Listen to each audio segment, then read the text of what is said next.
Para sa mga nagbabalak mag-abroad, pag-isipan po ng maraming beses kabayan.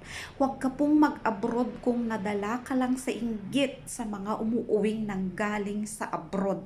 Dapat kung mag-abroad ka, nag-decide kang mag-process ng mga papeles mo, dapat yung why mo nakaruted na sa ground dahil kahit anong hirap na maranasan mo dito sa ibang bansa, hindi ka susuko dahil totoo po na dito sa ibang bansa, dito mo talaga mararanasan yung totoong hirap, yung totoong pagtitiis, totoong pakikisama, yung totoong hard work na hindi mo naranasan sa Pilipinas.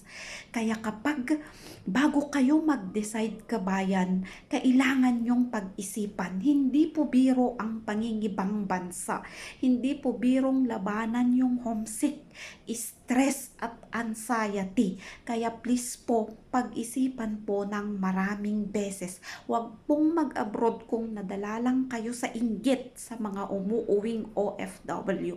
Dahil hindi ninyo alam na sa likod yung mga nakikita nyo sa social media or kapag sila'y umuwi, hindi ninyo alam kung ano yung hirap na nararanasan namin dito sa ibang bansa. Kaya bago po kayo mag-decide at mag-process ng inyong mga papeles, pag-isipan po talaga ng maraming beses.